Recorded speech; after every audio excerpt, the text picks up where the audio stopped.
Bahaners, gimana nih kabarnya? Masih dengan part lanjutan dari film My Name, tapi di part kali ini kita akan diperlihatkan dua geng antara junior dan senior saling bertarung. Dan di sini juga Jiwo alias Hyejin akan mengetahui siapa sebenarnya pembunuh ayahnya. Apakah Kapten Cha ataukah Tuan Choi? Iya, kita nggak usah deh lama-lama spoilernya, langsung aja kita saksikan bersama. Ini dia My Name Part 3.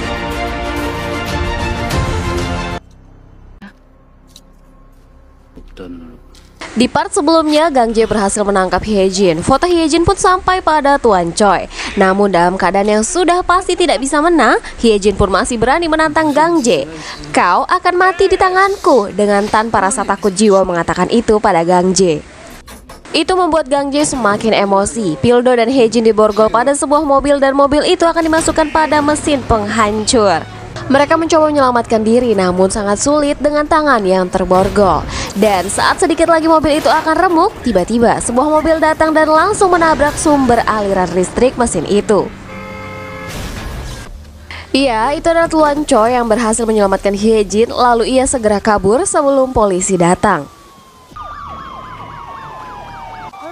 Dan Kapten Cha yang berada di sana merasa curiga dengan mobil yang dipakai untuk menabrak aliran listrik itu. Sementara Jung Tae-ju mengungkapkan kekesalannya kepada Choi Moo-jin yang rela mempertaruhkan nyawanya hanya untuk Jiwo. Namun Tuan Choi bilang Jiwo lah yang menyelamatkan mereka saat operasi pabrik kapal waktu itu. Hyejin harus dirawat di rumah sakit karena kejadian itu. Di sana, Pildo berdebat dengan Kapten Cha bahwa dia tetap percaya pada Hyejin. Ya, kalian masih ingat kan Kapten Cha meminta Pildo untuk mengawasi Hyejin waktu itu. Karena kejadian itu, tim Satras Narkoboy diperbolehkan untuk membawa senjata dalam operasi mereka. Polisi terus bergerak untuk menangkap Gang Jae, namun ternyata Jung Tae-ju berhasil mendapatkan rekan Gang Jae dan menyiksanya agar dia mau mengaku di mana Gang Jae bersembunyi. Walaupun akhirnya rekan Gang Jae itu tidak mau mengatakannya hingga dia mati. Akhirnya Hyejin keluar dari rumah sakit dijemput oleh Pildo. Mereka makan bersama dengan tim Satras Narkoboy. Terlihat di sana suasana kehangatan dari tim Satras Narkoboy untuk Jiwo. Dan adegan itu ternyata difoto oleh Jung Tae-ju dan dia melaporkannya kepada Tuan Choi. Sementara itu, Kapten Cha berhasil menemukan informasi mobil siapa yang waktu itu berada di sana menyelamatkan Pildo dan Hyejin. Malam itu, Tuan Choi menelpon Hyejin dan menyuruhnya untuk pergi ke luar negeri dan tidak perlu melanjutkan misi ini karena jika Gang Jae tertangkap dirinya dalam bahaya. Namun Hyejin menolaknya, dia ingin menyelesaikan ini hingga akhir. Sementara itu, Kapten Cha menyuruh orang misterius untuk melacak semua data telepon milik detektif Hyejin. Esok harinya Hyejin kembali masuk ke kantor dan betapa terkejutnya dia bertemu dengan orang yang tidak asing dengannya. Ya, dia adalah polisi yang dahulu mengurus kasus ayahnya yang setiap hari berada di depan rumah Jiwo. Namun beruntung saat itu dia pura-pura tidak mengenal Jiwo. Polisi itu hanya memberikan kartu nama untuk Jiwo dan mengajaknya makan di luar. Ternyata Kapten Cha menanyakan di mana keberadaan anak Dong Hong setelah kejadian itu. Anak itu menghilang tanpa tahu di mana keberadaannya, kata polisi itu. Di luar kantor, Jiwo menghampiri polisi itu dan bertanya pada polisi itu mengapa ia pura-pura tidak mengenalnya. Dia bilang tidak ada untungnya untuknya menutupi siapa Jiwo. Dan dia juga memberitahu bahwa Kapten Cha lah yang menutup kasus ayahnya dahulu. Pertemuan itu dilihat dan diperhatikan oleh Kapten Cha. Dan hari itu Gang Jae telah ditetapkan sebagai buronan nasional oleh polisi. Sementara polisi yang bertemu dengan Hyejin tadi pergi menemui Tuan Choi malam harinya. Ya, ternyata dia adalah pecandu berat. Dia selalu mendapatkan suplai narkoboy dari Tuan Choi. Namun kali ini dia meminta dosis yang lebih banyak karena dia telah menutup mulut tentang Jiwo. Namun ternyata Tuan Choi dengan anak buahnya membunuh polisi itu. Ya, karena dia terlalu banyak tahu tentang rahasia Tuan Choi. Sementara itu, Hyejin mendatangi Mango dan bertanya di mana Gang Jae dengan mengancamnya akan memberitahu Tuan Choi jika dia tidak membuka mulut. Gang Jae akan kabur menggunakan kapal dan informasi itu disampaikan Hyejin pada Tuan Choi. Namun ternyata Gang Jae menghubungi Kapten Cha. Iya, dia bernegosiasi dengan Kapten Cha karena dia tahu bahwa Kapten Cha ingin sekali menangkap Tuan Choi.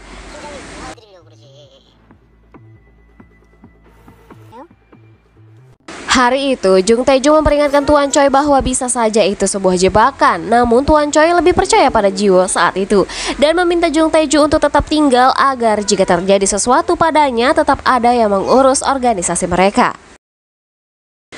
Tuan Choi menuju tempat itu, terlihat Gang Jae di sana. Nampak jumlah mereka sama banyaknya. Dan pertempuran antara junior dan senior itu pun terjadi. Pertarungan itu sangat brutal.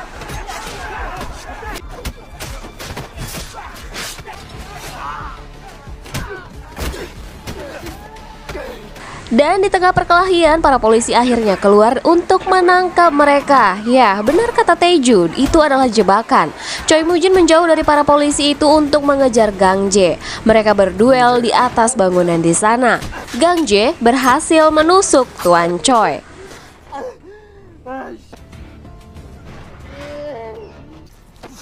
Dan Hyejin akhirnya datang. Dia berlari ke atas tempat itu. Dan saat Gang Jae akan membunuh Tuan Choi, Hyejin menodongkan senjatanya untuk Gang Jae dan menyuruh Tuan Choi untuk kabur dari sana. Dan akhirnya Jiwo alias Hyejin membunuh Gang Jae saat itu.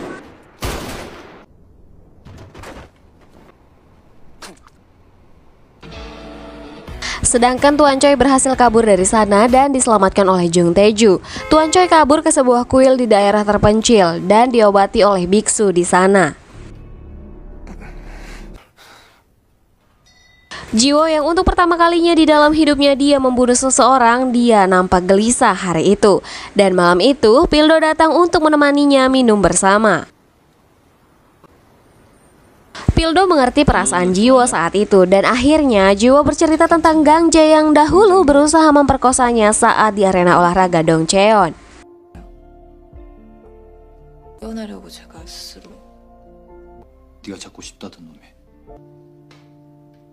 Esok paginya ada sebuah surat untuk Hyejin. Ternyata itu dikirimkan Gang Jae sebelum ia terbunuh. Itu adalah foto tim Satras Narkoboy tahun 2017 di mana di sana ada foto ayahnya yang memakai baju polisi. Terlihat dia bernama Jong-soo. Jiwo teringat ucapan Kapten Cha waktu itu. Jong-soo mati setelah sebulan masuk dalam timnya. Lalu malam itu karena penasaran, Jiwo mendatangi Tuan Choi dan menanyakan siapa sebenarnya ayahnya. Namun, lagi-lagi Tuan Choi bilang bahwa Kapten Cha lah yang menjadikannya sebagai mata-mata di organisasi Tuan Choi. Dan sampai akhir sebenarnya ayah Jiwo setia pada organisasinya. Lalu, Kapten Cha membunuhnya karena tahu Jong-soo telah berkhianat. Sementara itu, para polisi mencari Choi Moo-jin hingga ke kuil itu. Namun, biksu itu tutup mulut tentang keberadaan Tuan Choi. Malam itu, Choi Moo-jin menyuruh Jung Tae-ju untuk membunuh Kapten Cha. Yang kebetulan, hari itu, Kapten Cha diantar oleh Pildo setelah mereka minum bersama. Namun, Pildo hanya mengantarkannya sampai di depan rumah saja. Lalu tak lama kemudian, Jung Tae-ju datang menyerang Kapten Cha dan menusuknya. Jung Tae-ju pun terluka akibat perlawanan dari Kapten Cha.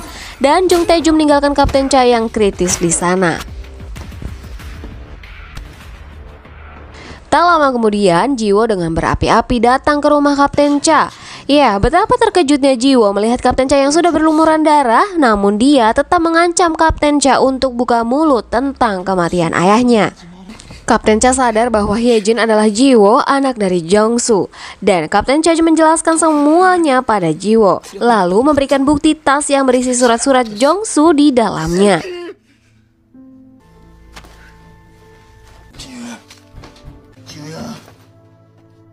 Tak lama kemudian, Pildo kembali ke rumah Kapten Cha. Beruntung Jiwo berhasil kabur dari sana. Di dalam mobil, Jiwo membuka semua rahasia ayahnya itu. Di mana ternyata Jong-soo ayah Jiwo bergabung bersama Choi Moo-jin di arena olahraga Dongcheon. Jong-soo memberikan hadiah pada Tuan Choi sebuah pemantik api yang dimana ternyata di dalamnya diselipkan alat penyadap.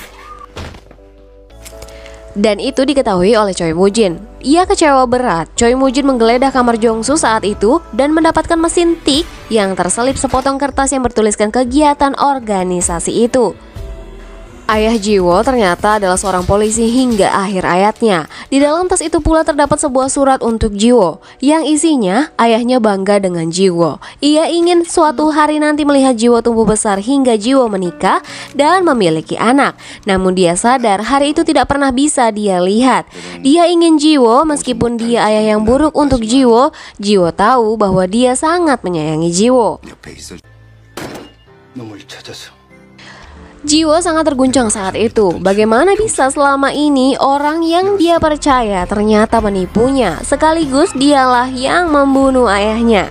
Ya, dia adalah Choi Moo-jin, pembunuh ayah Jiwo. Dan part 3 ini pun selesai. Dan akhirnya bisa lega juga ya. Terungkap nih siapa sebenarnya orang yang selama ini Jiwo cari. Eits, jangan senang dulu karena masih ada part terakhir untuk series ini. Ya, penasaran dengan akhir kisahnya? Apakah Jiwo akan membunuh Tuan Choi atau malah sebaliknya? Dan bagaimana dengan couple kita, Jiwo dan Pildo? Apakah mereka akan berlabuh? Jangan lupa subscribe channel ini agar kamu tidak ketinggalan part terakhirnya ya. See you on the next video. Bye.